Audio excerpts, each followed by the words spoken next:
We are in the midst of a bit of a pandemonium. We've got the pandemic. We've got UK leaving Brexit at the end of this financial year. As of this morning, we've got Moody's, which are a credit rating agency, have downgraded the credit rating of the UK. It's still pretty good. It's moved to what's called AA3. That puts us on a par with Belgium and the Czech Republic in terms of credit rating, in terms of the outlook for the economy. It's one of those moments in a business life where you think, do you know what? The best option is to stay at home, hide under my duvet and cover my eyes and ears and do that playground thing and hope it's all going to go away. Well, it's not. So my name's Mahmood. I'm an accountant by profession and experience. I'm also an ex-teacher, but I still train. And my role in life is to help businesses cope with their numbers so they can improve their money mindset, so they can make money, they can make time and enjoy their business lives. Today's broadcast is particularly focusing on a few themes which are of relevance. We've got some specific content we're going to cover in a few moments about the continuing financial support that the UK government is providing to businesses and the self-employed.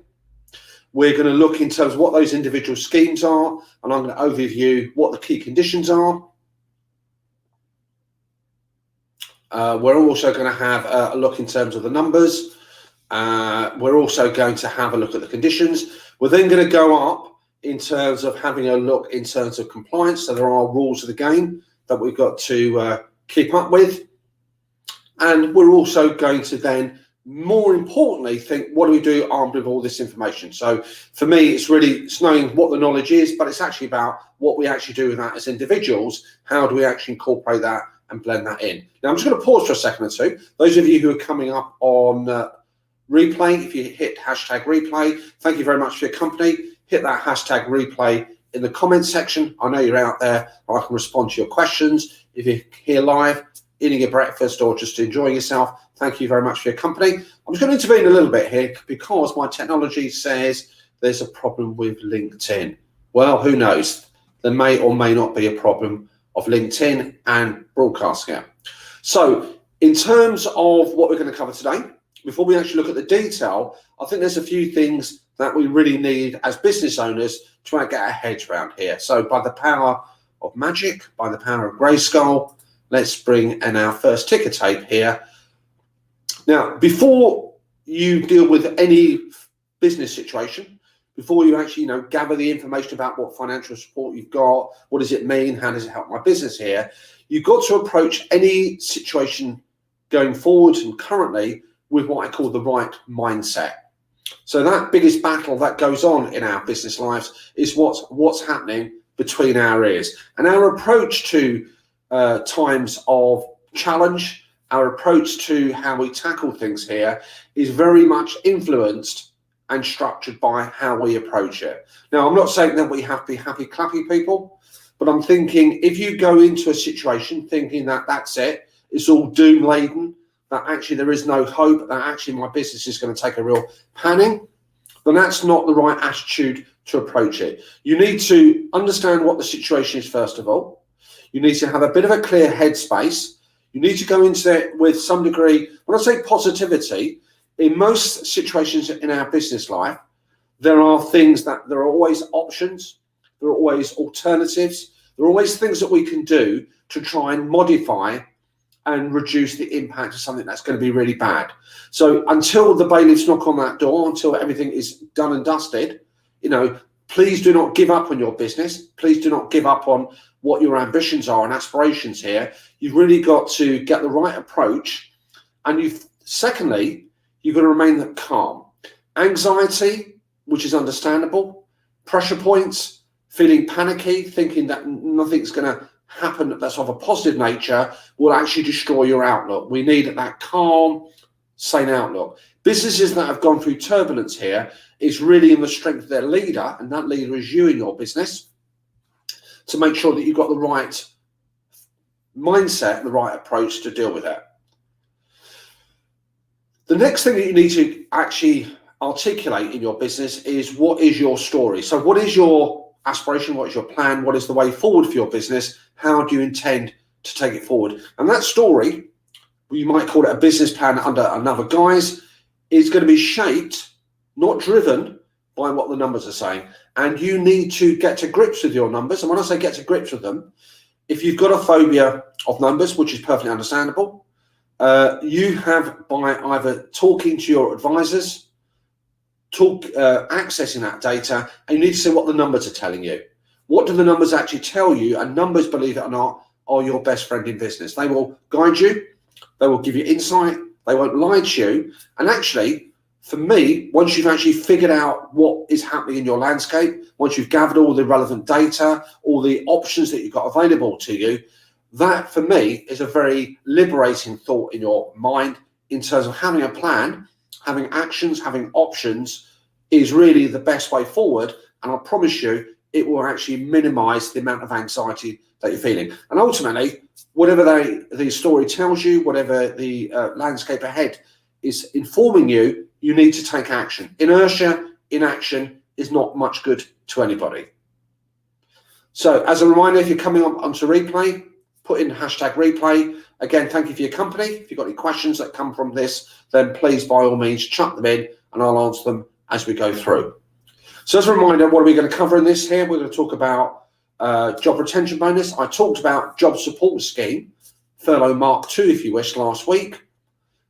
I'll reference that at the end of the broadcast. So obviously, if you check out proactive resolutions, check the news section, check the video section. There's lots of information there already that's free to access. We're going to talk about self-employed.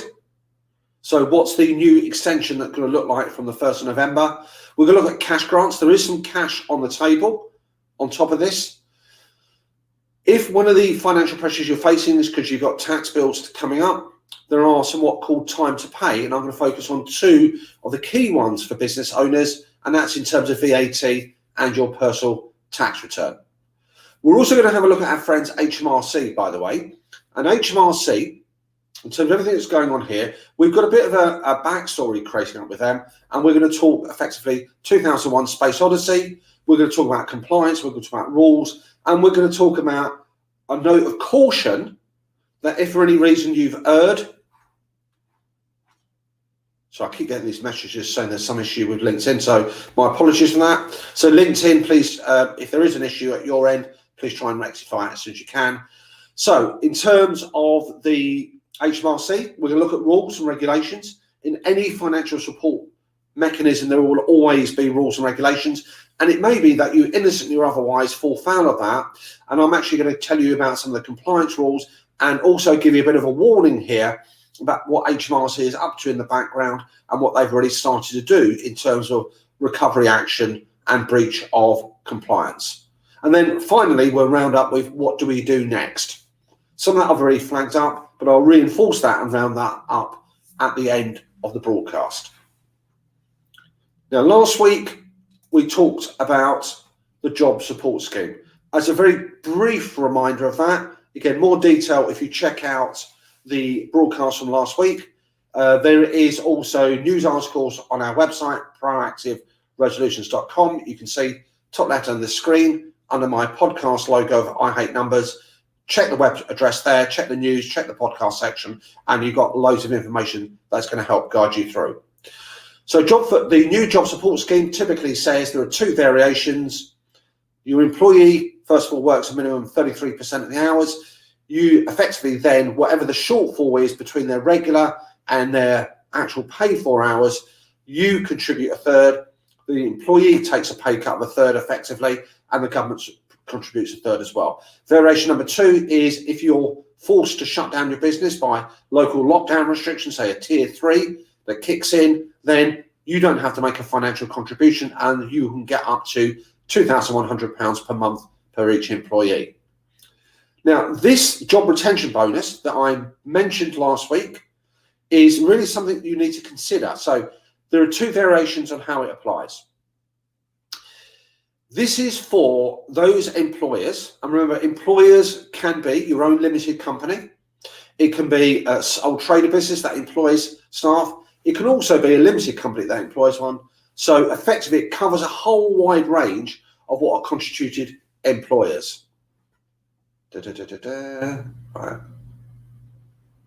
I'm just pausing there for a second because this interesting platform, so if you don't mind this authentic break here, is telling me there's something's gone wrong with LinkedIn Live. So we'll have to upload that later on. So when it comes to the job retention bonus, the idea is behind this is that it's encouraging employers, whatever shape they take, and remember that applies also to your own limited company, where you retain and you have that individual employee or employees continuously employed up until at least 31st of January 2021. Now the rules are, again, it applies two ways. You've got to have previously furloughed a member of staff. You've got to have made a successful claim for that member of staff, and there can't have been any issues with clawback or sort of, shall we say, errors in that claim. If it ticks the box and you previously furloughed somebody and you continuously employ them up to the end of January 21, you're 2/3 of the way there. The other condition that applies is that individual employee must have been paid a minimum over a 3-month cycle between November and effectively the 5th of February 2021. So we're talking about 6th of November onwards. They must have been paid a minimum over that 3-month period of 1,560. Now, it's not just the total that you pay them, you've got to have paid them each month through the payroll. So as a bare minimum, each individual employee must have received at least £520. Now, as a heads up, by the way, if you are a director-owned company, then your remuneration may be a combination of dividends and salary. If you previously furloughed yourself or your fellow directors, then make sure you're still paying a wage to yourself and declaring it to Hmrc between those 3 months up to the 5th of February 2021. So you've got to have paid something in each of those individual months, and the total must be at least 1,560. If you manage to comply with that, then what will happen is that you will receive a £1,000 bonus. The bonus is payable in February 2021. Again, details will be published accordingly. Now, for me, that's great, because if you've got that situation, you previously furloughed somebody, you're finding there's financial pressures on there, as long as you employ that individual member of staff till the end of January, you get a £1,000 bonus. If you haven't previously furloughed somebody, but you apply under the job support scheme, then you will still be able to claim the job retention bonus. So either you've claimed previously and you keep them employed, or you apply under the job support scheme. Remember, you've got to have paid them at least that 520. Now, they haven't published this detail, but I would imagine Hmrc might relax that rule if you are in a lockdown territory. So if your business has been forced to close, then that's going to be waived. Now, let me just pause there for a moment. Great question from Richard. So if you employ someone now who was on furlough in previous, the answer is yes. So Richard, just on that one. So as long as they've been previously furloughed, now it's got to be for your employment, by the way, so they can't have been furloughed somewhere else. So the interpretation of the rules that I see them, if that individual you're taking on has been employed elsewhere, a different employer, and they've been furloughed at that employer, you will not be able to get the job retention bonus, because the whole idea is that you maintain and retain staff that you've had. You don't make them redundant, you keep them on. So it's got to have been your member of staff that you furloughed for you to get the job retention bonus. I hope that makes some degree of sense, but a great question nevertheless. So what that means to me is when you look at your financial planning, you need to factor in the fact that if you do keep on a team member, if you do keep on a member of staff, you get a £1,000 bonus there. So factor that in, into your cash plan. And again, that's going to be potentially a bit of a lifeline for you if you've got that tough decision about making somebody redundant, which is never easy, and keeping them on. So in terms of, that business prosperity going forward. Now we've got a bit of problems here with LinkedIn. Just give me a second. Now this isn't our issue. This is LinkedIn's issue. I'm just going to pause that for a second. Cancel that down. Cancel that down. Bang.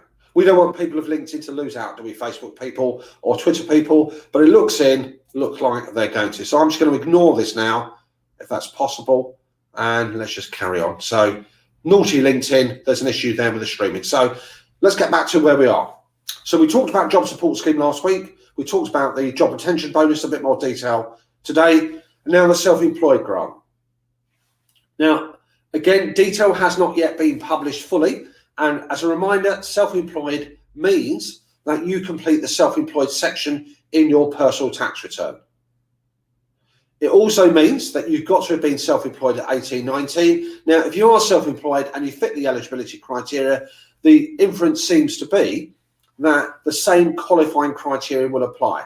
So this won't be for newly self-employed post 18, 19, unfortunately. It's going to have been those who were employed and meet the eligibility criteria for the earlier self-employed grants. And the official title, by the way, for this is called the Self-Employed Grant Extension. So it's a continuation, it's an extension of the self-employed grants. The rules of eligibility, I would suggest, are pretty much the same. If you're not quite sure what those rules are, then please do check out the new section of our website, proactiveresolutions.com. The details will be there. And there's some illustrations as well. And as a heads up, remember, if you haven't applied this for the second self-employed grant, then make sure you do, because obviously there's a time window on that. Now, financially, the numbers are, it takes your average monthly profits and you are entitled to get a grant of 20% of those average monthly. The total, it's capped at $18.75. So whatever your average monthly profits are, take 20% of that, and then the maximum you will receive is £1,875. Now, it is much less than the earlier self-employed grants. Nobody's denying that. The government will probably say it's better than nothing. It's a financial support line. So it's there. I'm not here to debate the merits of whether it's too much or too little. I'm here merely to communicate that to you. So again, factor that in. Two things have got to be observed about this self-employed grant. Number one, the government have only actually really outlined and agreed it for the first 3 months. So if I can do my maths in my head, up to the end of effectively January. They will review later on to see whether they're going to improve it, keep it the same. So effectively, we only know, roughly speaking, what's going to happen for the next 3 months. So the period of time in total is 6. The detail, if you can call it that, it's only been announced for the first 3 months. It's subject to review. Now, here's a bit of a sting in the tail, by the way. And there's a slight subtlety in terms of how they determine eligibility. For the second self-employed grant, the key terms is that your business had to be adversely affected by coronavirus. So what that would have meant, either there's a downturn, you've had to invest more money in, say, PPE, you've had to rearrange and invest more resources in making the business become viable. It doesn't necessarily mean you've had to suffer a loss of revenue, but that your business has been adversely affected in some way. And obviously, you need the evidence to back that up. In this self-employed grant extension, which applies from the 1st of November, the wording is now a loss of demand. So what they're expecting you to, when you make the declaration, have the evidence to back it up, is that as a result of coronavirus, COVID-19, if you prefer the shorthand, your business has lost revenue, brackets demand, as a result. So it's not adverse affected. At the moment, the wording is on a drop in revenue, a drop in demand. If it's been adversely affected as a result, then fine, you tick the box here. More details will no doubt be delivered as time goes on, but I think it's worthwhile noticing there's a slight subtle change in how the government are wording these grants. And one has to have some degree of sympathy, because the whole cost of these support schemes, you know, they're eye-watering numbers there. So that's the self-employed grant. So be aware, and remember, it's not just a question of getting the money, you've got to satisfy conditions for that. But again, if you are self-employed, factor it into your cash flow planning, factor it into your business plans before you make any rash decisions as to what you're going to do in your business. So these are just numbers you're gathering, you're feeding in to your outlook. Now, cash grants. Now, cash grants, as it says there, effectively will be cold hard cash. And these are for businesses, by the way, that have been forced to lock down. So they typically under tier 3, your business has been locked down as a result of coronavirus. And therefore, what will happen is for each 3 weeks, if you're a large business, typically in excess of 250 employees, in excess of 50 million euros turnover, you'll get £1,500 for every 3 weeks that your business is shut. If you are a smaller business, so that's obviously below 250 employees, effectively below a 50 million euro turnover, then for each 3 weeks, every 3 week cycle, you will be able to claim a cash grant of £1,000. Typically, industries like venue-based places, so in the arts, in terms of bowling alleys, in terms of venues, in terms of hospitality, restaurants, cafes, those are typically the sorts of businesses that are likely to be affected by a local shutdown restriction. Obviously, if you're a home-based business here, I can't really see it applying in that context.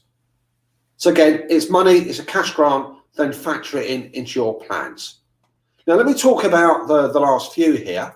Now, these ones, again, this is all about options. So when you are looking at the future, when you're deciding what will I do, which way should I go, you need to remember that cash ultimately determines whether your business will still be here next month or the month after.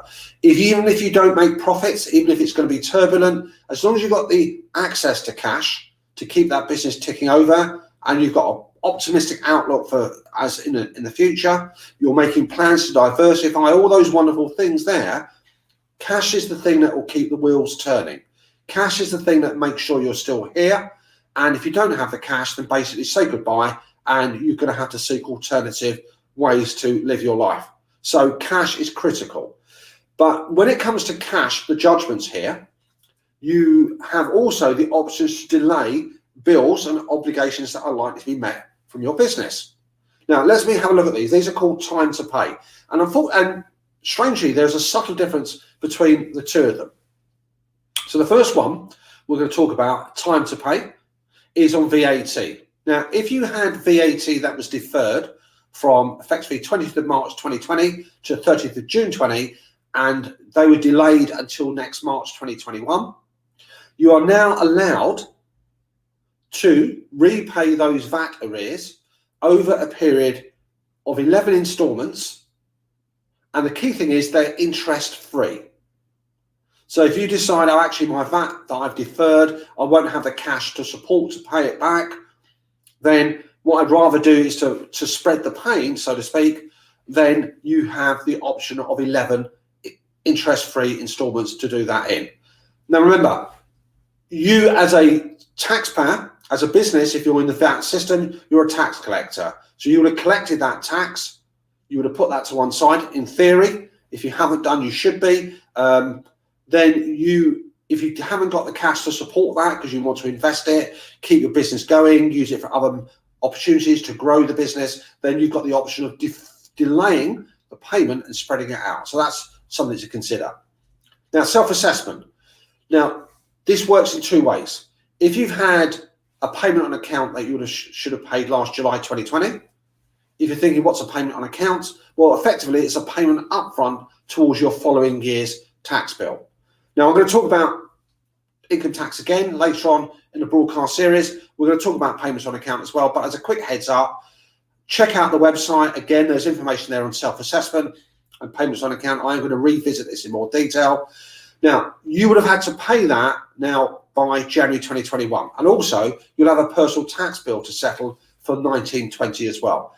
Now, if you do not have the cash to pay your tax bill by January 21 and the deferred payment on account, then you have the option of having a time to pay arrangement. Now, the good thing about this scheme, by the way, even if you didn't delay your payment on account, you paid it, but you come to January 21, you think, my gosh, I don't have enough funds to pay everything, this time to pay arrangement still applies. So it's not just if you've delayed the July 20 payment. Now, you are able to spread the payments over 12 installments. Now, they are interest bearing, by the way. Now, checking the rates here, The official rates for tax from Hmrc go as low as 2.25% up to 2.6%. The way I've read the legislation so far on the guidance is this is effectively late payment of tax. So it's likely to be 2.6% on the outstanding debt. Now, for me, that's relatively cheap money.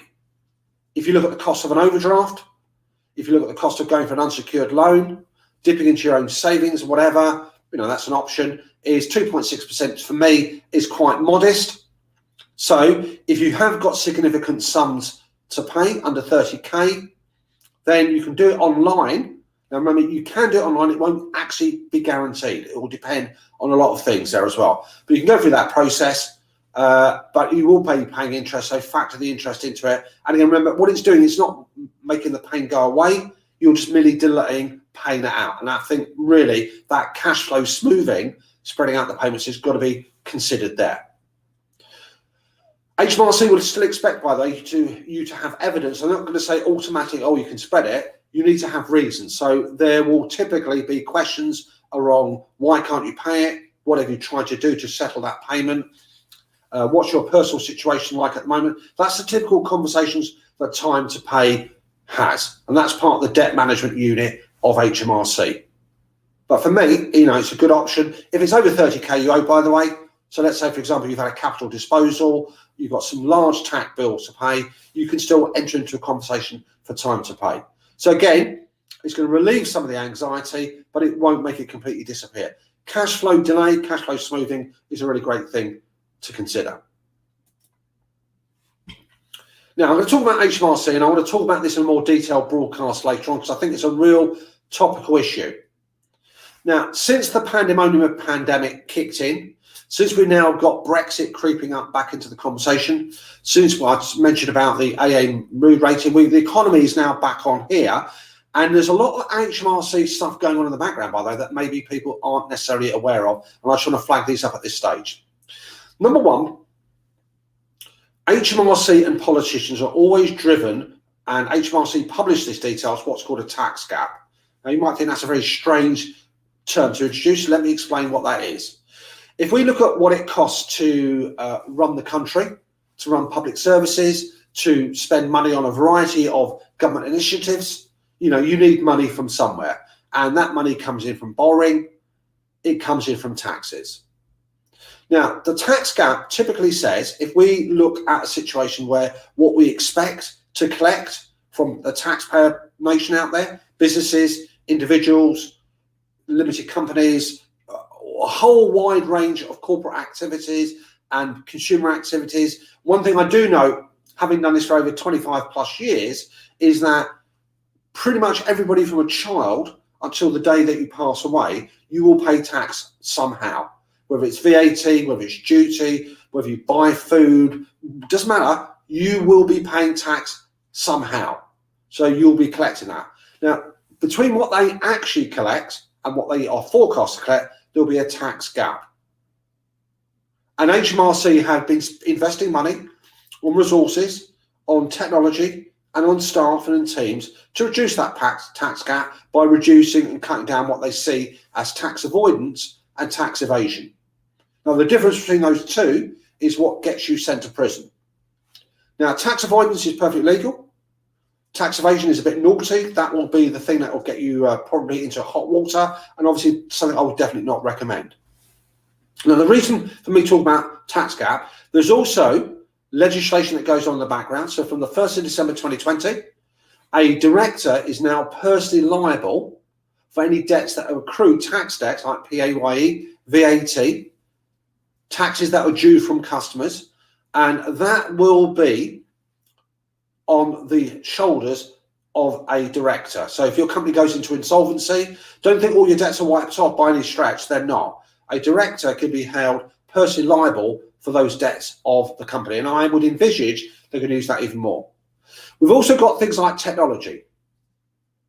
So technology, the Hmrc have invested in a computer system called Connect back in 2009. Think of it like anyone who's watched 2001 Space Odyssey, how the supercomputer Connect is an incredible piece of technology. What it does fundamentally, it gathers data from pretty much everywhere. So if you shop on eBay, Amazon, Airbnb, credit card companies, banks, local register, land registry. It gathers all that data in.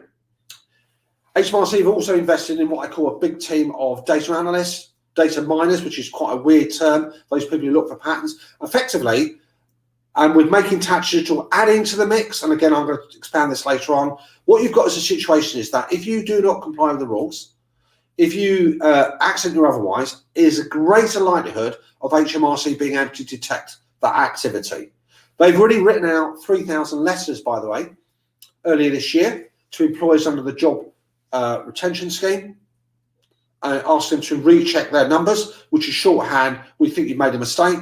Check it. So all that combination here can, lead us to a very heavy punitive situation. And remember, Hmrc have the right, and they will do because it's all structured, to impose penalties. So all it's really saying, look, guys, if you're going to make a claim, just make sure you read the detail. Just make sure you comply with the conditions, because once you tick that box and you say, yes, I have, and it then transpires, because I would envisage quite a lot of audits going on over the next few months of next year, then you could be in a lot of hot water. So just read it carefully. Don't think this is straightforward, easy money.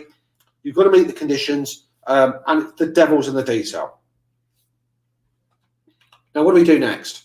Now, on with all this, I know there's been quite a lot to take on, and there's quite a lot, and I know your mind's going to be all over the place trying to figure out your way forward under this turbulence. We've got, again, lots of things coming on. We've got Brexit. So in my future broadcast, I'm going to be talking about Brexit. What does that mean for VAT? What does that mean for businesses? So we need to be aware of it. That's not stopping, by the way. It may be delayed, deferred, but it's going to happen. We know there's going to be an interesting time. And again, it's not across all businesses, by the way. And not all businesses are going to be affected the same way, but they will be. There will all be a ripple effect. As businesses lose staff, that's less money floating around for consumers. And if you're a B2C or B2B, there could be an impact being felt there. What do you need to do? Well, effectively, as I said, review your situation, review your plan, look at the cash, look at your outline, even if you do it for the next 90 days, 180 days. I always prefer a 12-month window myself, because what it might mean is that pain now, but actually the way my business, I'm going to take it, I'm going to be active, I'm going to be dynamic and move it forward, it may actually be better in the second half of the year. What I need to then figure out is how can I maintain that? So I need to look at cash flow. Cash flow today, cash flow tomorrow, cash flow always. Check out our resources. If you've got any issues that come out from this, obviously chuck in a comment on the box. If you've got a question more immediate to your situation, drop me a line. Key thing is, keep that calm, stay sanguine, stay positive, figure out what's going on in your business. Don't get overawed by it all. Keep that real positive, strong mindset going. And apart from that, guys, have a fantastic weekend. Thank you for your company, and I'll see you guys next week.